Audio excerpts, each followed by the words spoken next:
সবাইকে স্বাগত জানাচ্ছি আমাদের আজকের লেকচারে। আমার আজকের লেকচারের বিষয়বস্তু হচ্ছে মাধ্যমিক উচ্চতর গণিত জ্যামিতির উপর। আমি শুরু করব প্রথম লেকচারটা। ঠিক আছে, লেকচারের বিষয়বস্তু হলো পিথাগোরাস সম্পর্কিত আলোচনা এবং উপপাদ্য 3.1। তো সবার কাছে বইটা থাকলে বইটা একটু সাথে নেন।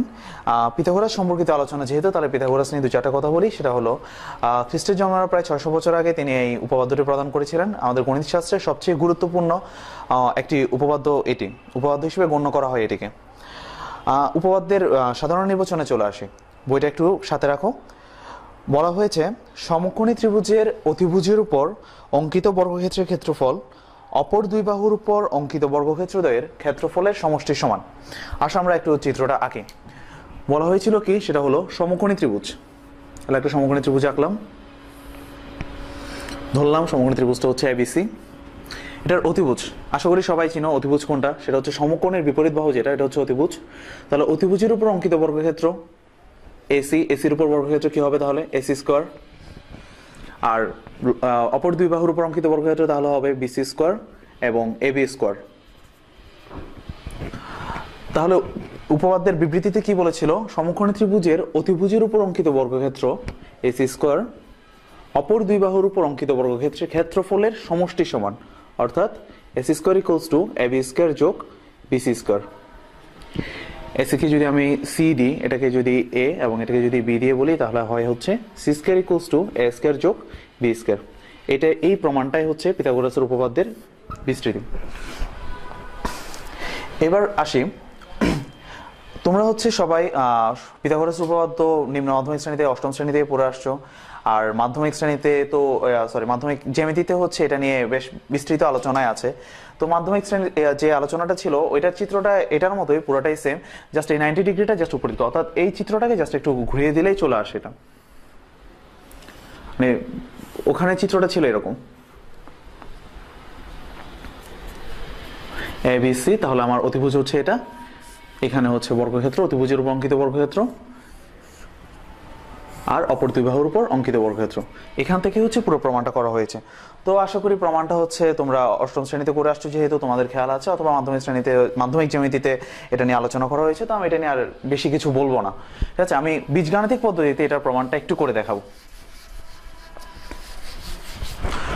তো এই প্রমাণটার জন্য আমাদের যে জিনিসটা লাগবে সেটা হচ্ছে জাস্ট একটা বর্গক্ষেত্র। আমরা দেখি বর্গক্ষেত্রটা। আমি ফ্রি হ্যান্ডে আঁকছি বলে হয়তো বর্গক্ষেত্রটা ঠিকঠাক মতো হবে না, আশা করি তোমরা জিনিসটা বুঝতে পারছো।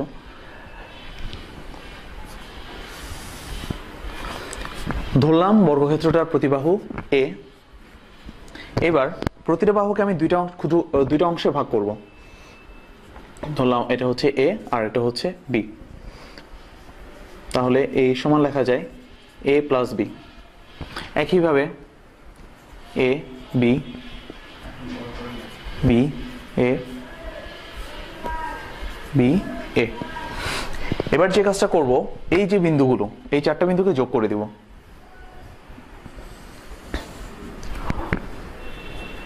তোমরা খাতায় করার সময় একটু চেষ্টা করো বর্গক্ষেত্রের মতো হয় যেন। তাহলে যে জিনিসটা দেখবা সেটা হলো এই যে অংশটা, এটা একটা নতুন বর্গক্ষেত্রের আকার ধারণ করবে। ঠিক আছে, ধরে নিলাম এই বাহুটার দৈর্ঘ্য সি। তাহলে একটা জিনিস খেয়াল করো, এই যে অংশটা, এটা একটা ত্রিভুজের আকার ধারণ করেছে। ধরলাম এটা হচ্ছে নাম্বার 1 ত্রিভুজ, এটা 2, এই ত্রিভুজটাকে দিলাম 3 আর এটাকে বললাম 4। তাহলে শুধু ত্রিভুজটা, চারটা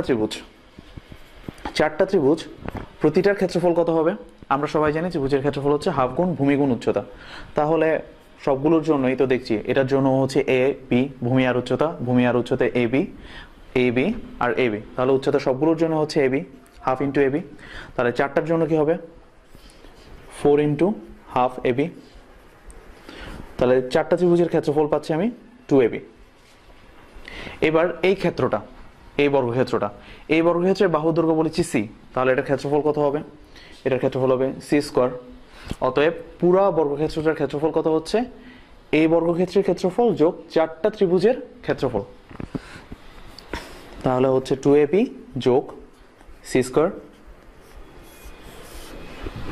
আবার দেখো, প্রথমে বলেছিলাম বর্গক্ষেত্রের প্রতিটা বাহুর দৈর্ঘ্য ছিল এ। তাহলে এটার পুরো বর্গক্ষেত্রটার ক্ষেত্রফল অন্যভাবে কি লেখা যায়? এ স্কোয়ার। একইভাবে আমি বলতে পারি a সমানকে আমি বলেছিলাম a প্লাস বি, তাহলে বলা যায় a plus B whole square.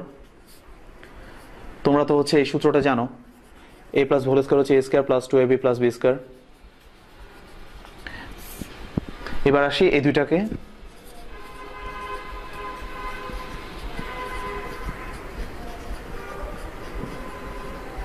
অতএব এখান থেকে আমি দেখতেই পাচ্ছি এখানেও 2ab এখানেও 2ab, তাহলে আমরা কি পেলাম C square equals to a square যোগ বি স্কোয়ার।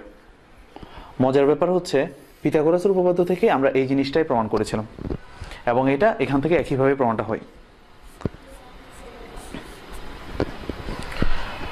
তাহলে আশা করি তোমরা বুঝতে পেরেছো পিথাগোরাসের উপপাদ্যটা, আর আমি যে জিনিসটা দেখালাম একটা বীজগাণিতিক প্রমাণ।